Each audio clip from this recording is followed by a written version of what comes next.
Hi and welcome along. Today's rose is actually an old rambling rose available from a multitude of different stockists here in the UK. First introduced into the market in 1876, this one is a really common rambling rose and is Pauls Himalayan musk. Now this particular rose may look absolutely beautiful, very dainty and very whimsical, but this particular rose comes with a word of warning from myself. I've made tutorials in the past about making sure that if you're planning to grow a climbing or rambling rose, that you make sure that you pair it with a suitable structure. And just because you want the rose to establish itself quickly, you don't necessarily reach for the largest and fastest growing rose you can find. Pauls Himalayan musk is an absolute beast of a plant and is going to get really quite large. This particular one is going to reach in excess of 40 feet and it's going to do it quite quickly. So if you want to grow this particular rose, make sure that you do have the space for it and that you give it adequate support.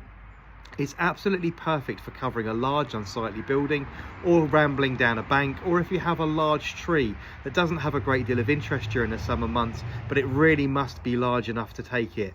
Pauls Himalayan musk is, as I say, going to reach at least 40 feet in height, and it's going to do it quite quickly. So you don't want to plant it against a tree, which is simply going to engulf and eventually it will actually bring the tree down. And you also don't want to plant this particular plant up a house if you don't have the room for it to ramble about, because it will very rapidly swamp you. This particular plant, I say, launched in 1876, is a once flowering rambling rose, which is really lovely. Very similar to blush noisette. The flowers are this really soft and delicate apple blossom white. Each flower made up of individual heart-shaped petals. They really are very beautiful indeed. They open from apricot pink buds tinged with yellow to a really lovely apple blossom pink with a lovely collection of golden stamens right in the very center of the flower. Each flower around an inch to an inch and a quarter in diameter. They're produced in huge sprays which hang and nod really gracefully from the plant. The actual plant I've got myself is actually off to the right, and it's actually planted against a fence and rambling up into the stand of trees that's just off to my right.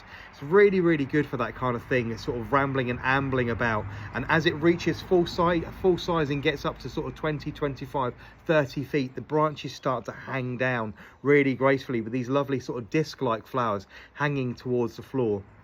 I've produced actually a moving reel or short of this particular rose today, and it's bobbing about in the wind, and you'll get that sort of lovely whimsical moving feeling from the actual plant itself. It's very attractive. Unfortunately, this particular rose does get plagued with a little bit of black spot, mold and mildew.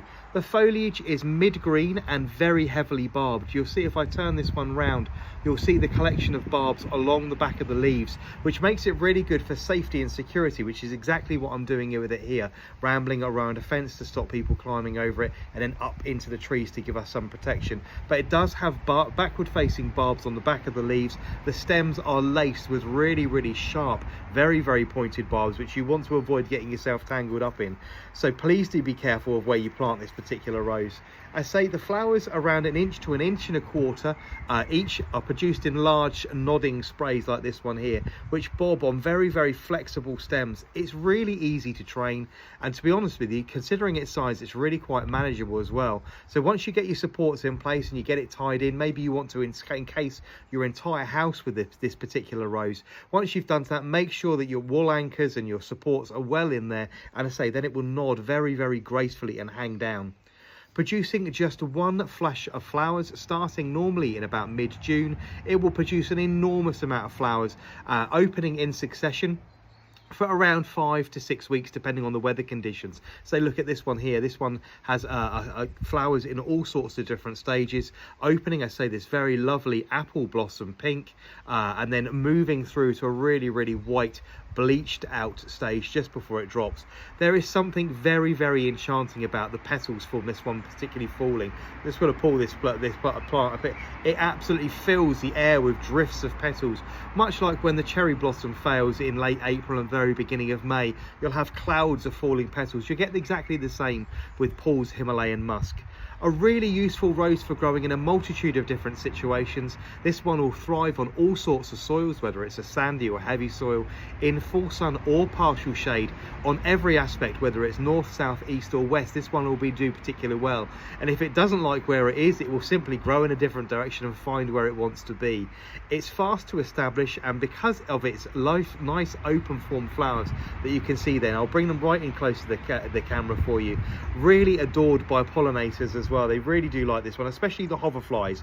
Bumblebees not quite so fussed, because I think the stems are a little bit too flimsy for the larger bumblebees, but really enjoyed by the pollinating hoverflies.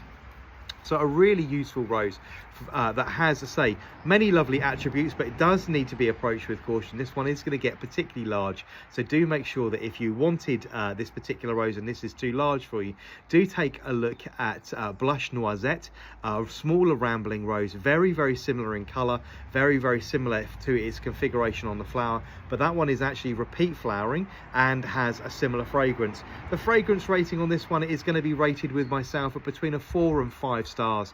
It's very heavily seated within the musk, as you could expect from its name, which is a sort of a strong,